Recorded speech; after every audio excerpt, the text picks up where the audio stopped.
menjelaskan tentang badan usaha dalam sistem ekonomi Indonesia, mata pelajaran ekonomi bisnis.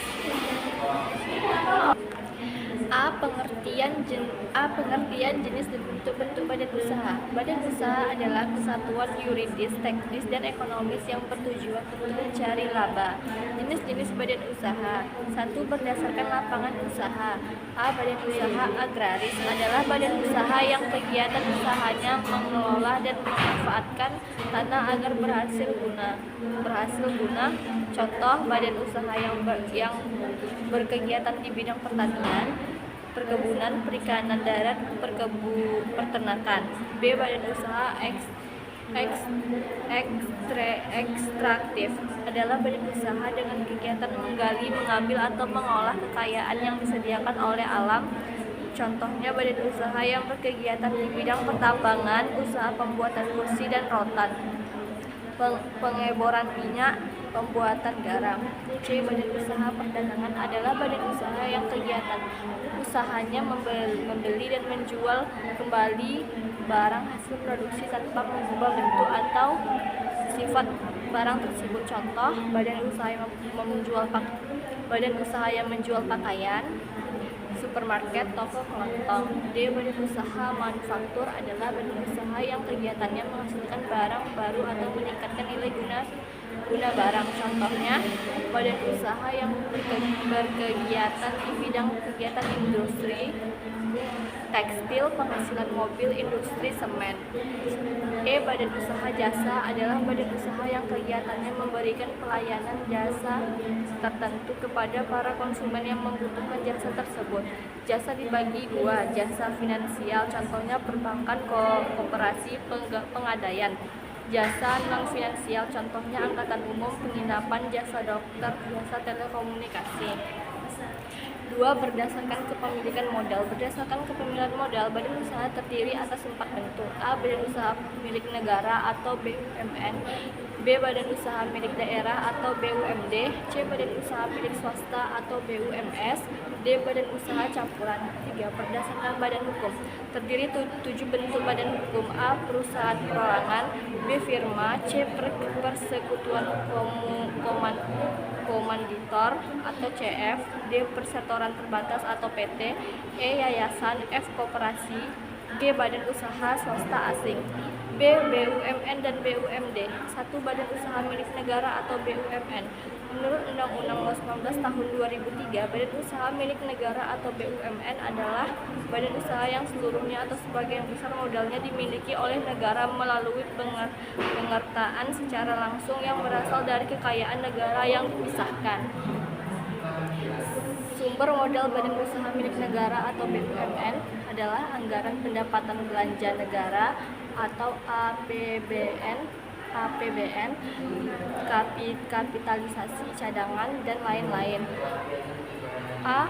Peranan BUMN dalam perekonomian negara. 1. Pengembangan kepentingan dan pelayanan serta pemenuhan kebutuhan rakyat banyak. Sesuai dengan pasal 33 ayat 2 Undang-Undang 1145, cabang-cabang produksi yang penting bagi negara yang menguasai hajat hidup orang banyak dikuasai oleh negara. 2. Pengembangan terbesar dalam perekonomian. Penyumbangan terbesar dalam perekonomian yaitu sebagai berikut. A. BUMN menjadi perintis kegiatan usaha-usaha. B. BUMN menjadi penyelamat saat perekonomian menghadapi krisis. C. BUMN sebagai penggerak roda perekonomian. 3. Memberikan kontribusi pada pendapatan nasional atau PDB berkisar 12% sampai 16% dari nilai tambah kotor. B. Tujuan pendirian BUMN. Menurut UUD 19 tahun 2003, tujuan BUMN yaitu 1. Memberikan sumbangan pada perekonomian nasional pada umumnya dan penerimaan negara pada khususnya.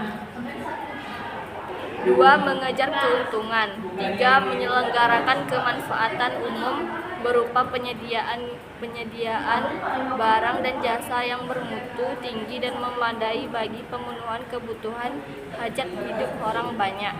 4. Menjadi perintis kegiatan-kegiatan usaha yang belum dapat dilaksanakan oleh sektor swasta dan koperasi. 5. Buruh aktif memberikan bimbingan dan bantuan kepada pengusaha golongan ekonomi lemah, koperasi, dan masyarakat. C. Bentuk-bentuk BUMN. 1. Pengusahaan perseroan atau persero. Persero BUMN yang berbentuk PT yang 51% sahamnya dikuasai oleh negara. 2. Perusahaan umum atau perum adalah BUMN yang seluruh saldonya dimiliki oleh negara dan tidak terbagi atas saham-saham. 2. Badan usaha milik daerah atau BUMD. Menurut Undang-Undang No. 5 Tahun 1962, BUMD adalah semua perusahaan yang didirikan berdasarkan undang-undang yang modalnya untuk seluruhnya atau untuk sebagian merupakan kekayaan daerah yang dipisahkan kecuali jika ditentukan lain dengan atau berdasarkan undang-undang. Sumber modal BUMD: penyertaan modal daerah, pinjaman, hibah modal lain, atau kapitalisasi cadangan, keuntungan valuasi aset, atau agi saham. A. Peran BUMD: 1. Menyediakan lapangan pekerjaan bagi masyarakat sehingga mengurangi pengangguran. 2. Memberikan pengarahan dan bantuan untuk para pengusaha golongan ekonomi lemah, baik itu untuk koperasi maupun UKM termasuk binaan. 3. Memberikan sumbangan untuk mempercepat pertumbuhan ekonomi. Baiklah, segitu saja penjelasan ulang dari saya. Apabila ada kesalahan kata, mohon dimaafkan. Assalamualaikum warahmatullahi wabarakatuh.